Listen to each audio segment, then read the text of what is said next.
Welcome to Founders Future, a podcast powered by Closers.io, where we dive into the journeys of innovative entrepreneurs and explore the road ahead for them and their companies. I'm your host, Zach Young, and in each episode, we uncover the stories behind impactful ventures, the challenges faced along the way, and the strategies driving their future growth. Today, we're joined by Sarah Martinez, a holistic business coach and operations expert with over a decade in leadership and management, who empowers entrepreneurs, founders, and startups to build sustainable, aligned businesses through strategic clarity, strong systems, and personal well-being.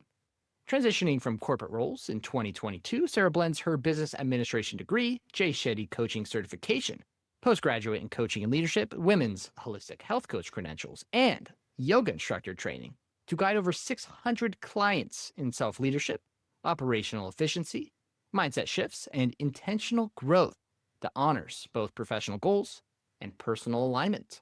Sarah, a very warm welcome to Founders Future. Hello. Hello. Thank you for being on. It's going to be a great episode. Before we dive in, I do like to start with a bit of your background. So I know I touched on it briefly, but let's say before business coaching, operations, can you tell us what were you doing previously?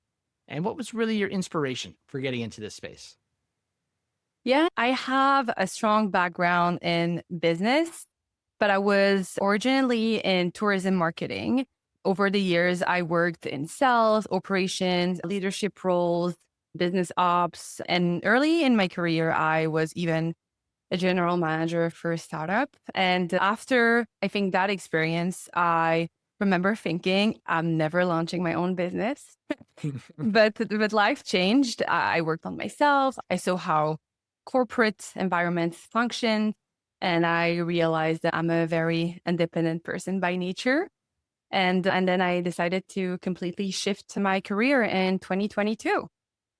I love it. It's just funny, right? Life comes at you unexpected, right? You said you'd never start your own business, and here we are. So that's just how life works, right? Whether it be business or personal, things like that happen. So I love it. So it's been a couple of years now, right? 2020. I'm Mhm. sure the business has changed a little bit throughout the years, as businesses do. But let's dive into the business today. It's January 2026. Walk us through what does working with Sarah look like? How do you structure your work with your clients? Everything like that. Yeah, so that's a really good question. So since 2022, I have shifted a little bit of my business, but at first I started as a life coach. So my first training was like with Jay Shetty as a life and business coach. And then I started testing a little bit my offers to my clients. And pretty quickly, I realized two things. The number one was that life coaching was like crowded and a little bit difficult to get into the space. And second, I had this beautiful opportunities to do some business coaching through my experience. And I just started getting like more contract in business coaching. And then I think I shifted my niche in 2023, end of 2023, early 2024. And today, how it looks like I work with entrepreneurs from group settings to one-on-one settings where I walk them through their business launch if they've never launched their business or if they've been already in business for most of the time they've been in business for at least a year or 2 years, but haven't seen any results, had to pause their business. And so we go through the whole process or going back to their vision, their mission, their niche, getting very clear on their messaging, on their ideal clients. And from that, we start working on scalable offers because most of them only work in one-on-one settings, and which is very draining, even though it's very rewarding.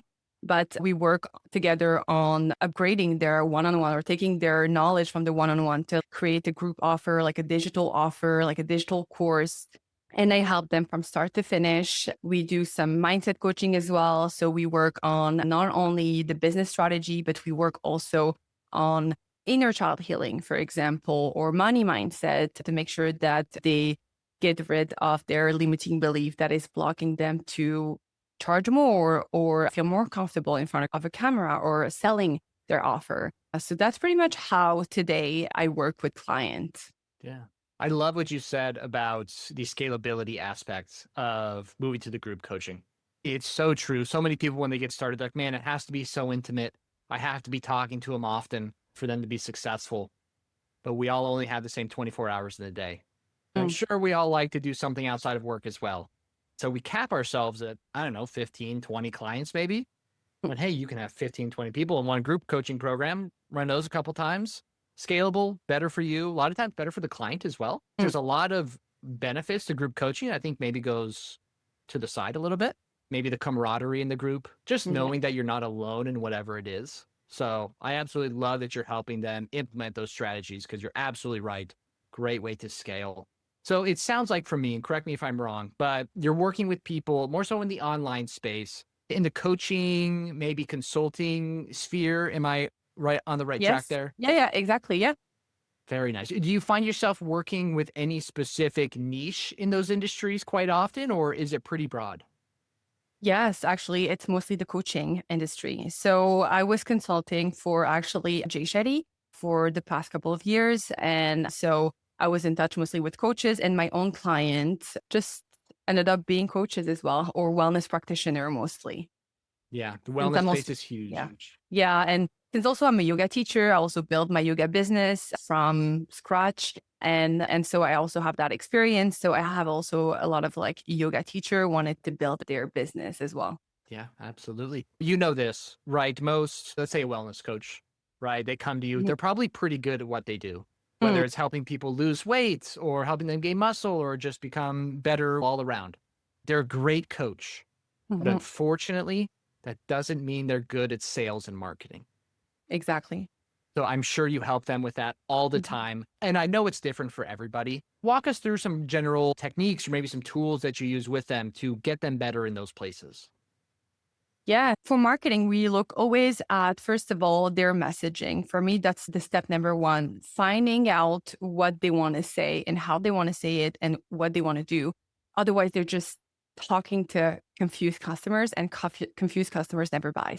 So basically, I help them get clear on that side. And then we work on the social media piece as well. So we're gonna look into what type of social media will be the proper social media for their niche. So either Instagram, some people, I have some clients that are more like kind of CFO coach. So like they're more into LinkedIn, other it's more Instagram, TikTok. So we're going to look into what platform will suit them best. And then we start looking into intentional posting. So how to post and not be drained by social media.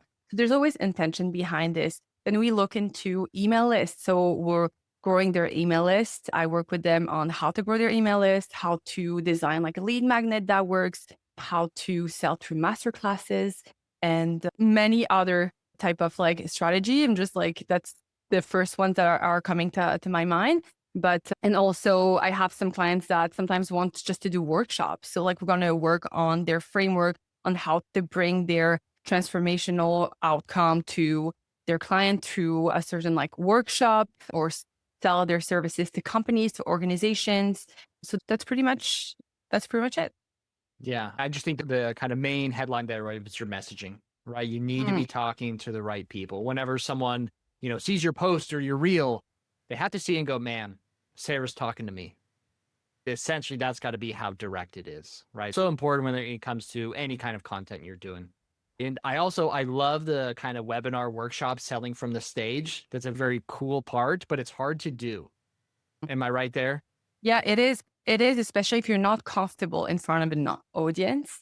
If you've never done that, obviously you can learn. And most of the time, also, you don't know where to start. And I have had a lot of clients that launched their workshop or masterclass and end up not having the result that they wanted to. But at the end of the day, when we look at everything that they've done, they haven't really followed the whole strategy, because it's not just like putting your stuff out there and like doing a masterclass. There's a whole strategy for masterclasses in order to convert. Yeah. Yeah, absolutely. So when it comes to just the high ticket space, being in the online space, obviously content is king, right? That leads to the very big debate, organic content versus paid Mhm. ads, paid media. I'd love to know where you stand here. I think a little bit of both, to Mhm. be honest. So I've done both personally. I think that you can definitely grow organically, but it requires a lot of effort and time. And especially if you don't have the budget, that's a great starting point. Now, I will always recommend to, even if you don't have a budget, to even have a small budget to start like growing into the online space through paid ads. Now, paid ads needs a lot of investment to actually get result. And on top of investment, you also need to have the proper offer behind it that will support the people that go through completely cold leads to eventually signing up for any of your offers. So some people might say, oh, that's a waste of money. But then if you look at how the ad set was set up, it was not set up properly, or the messaging, the copywriting, or the offer after that, or just like the sales funnel. So I would say a little bit of both.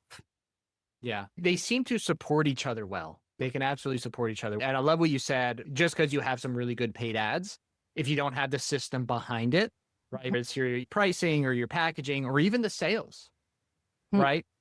Who cares if you're getting great quality leads if you can't close them or they're not happy? exactly. It doesn't Mhm. really matter. So yeah, you need the whole package, that's for sure. Ads, organic, whatever it is, amplifies that process. Very well said there. So I'd have to assume then that you are using maybe a mix of organic and paid for your own business to get your own clients. Exactly.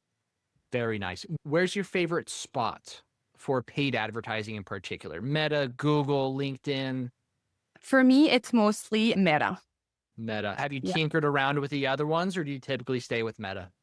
So I haven't really tried on LinkedIn. Most of my clientele are coming from social media, to be honest. And most of the coaches, yes, they are on LinkedIn, but my target audience is more on social media, Instagram and Facebook. And so I have played more with Meta than LinkedIn. Yeah. Yeah, definitely. I hear the same a lot. I've heard LinkedIn is just very tough with ads. So Mhm. Meta is definitely a good spot to be. When you're doing paid ads on Meta, there's like a lot of different strategies you can use. You can do the, hey, just straight to book a call. You could do the follow me ad. You can do, hey, the webinar ad. I'm sure, you've utilized a decent amount, but if you had to say you had a favorite one, which one would it be and why? The following one. The That's the full? yes. Yeah, that's the one that works best, to be honest. That's at least personally, that's the one where I get the most results, where like just promoting one of your reels or one of your carousels and getting people interested and getting followers. Now I also had conversion through like webinars and leads, a little bit less on static like lead magnets than on actual master classes or webinars. So I would say that definitely the following one and the one for webinars. Okay, got it. So let's say, hey, they see the ad, they follow you. Are they getting a DM from you at any time, or what happens after they follow you? Yes, they would get a DM. For quite some time. It was not automated. It was from me directly. And to this day, sometimes I still do it. But I do also have an automated message now to just get to know them and get to see what is their interest. Okay, very cool. So some pretty warm contact after Mhm. they come through the lead. Got it. Okay, that makes a lot of sense. You've been in business a good amount of time now, right? We're coming up on 4 years, 2022. Do you have any team working with you at all, or are you still a one-woman show? No, yes. Yeah, I have. So sales still sit with me, and that's very intentional. But I have support for content, admin, operation, newsletters, and paid ads. But still the product, and I want to stay closer to my clients, improve my program and messaging as well. So I have help for, yeah, anything content or admin. And then the rest is me. Got it. Okay. Passing out some hats, but you're still wearing, sounds like the Mhm. main ones, right? Hey, you're the Yes. face of Yeah. the brand. Mhm. You're in the sales seat. When they book a call, they talk to you. That makes a lot of sense. Like I just said, almost 5 years in business. I'm sure it's Mhm. flown by. I'm curious about the future a little bit, right? 2026, it's still new. We're still in Mhm. January. Any specific goals you've set for yourself in the business for this year you're looking to achieve? Yeah, for this year, my goal is to increase visibility through podcasting. I just launched my podcast actually at the end of the year and through partnerships, brand partnership. This is something that I want to develop. So I'm getting educated on that and maybe more educational talks and workshops in person. Yeah, I've been hearing that a lot recently. In person is making a big Mhm. comeback this year. Very cool. Sarah, it was a pleasure having you on. Where is the best place for the listeners to find you, connect with you online? People can find me on Instagram at the Holistic Business Coach or through my website at sarahmartinezcoaching.com. SarahMartinezCoaching.com. You're making it easy on us. Like I said, Sarah, it's a pleasure having you on. Thank you so much for your time today. Thank you so much, Zach. Absolutely. And that will wrap up another inspiring episode of The Founder's Future. To our listeners, if you enjoyed this episode, make sure to go and connect with Sarah on her Instagram, all of her social media. Check out her website as well. All those links will be in the show notes and description down below.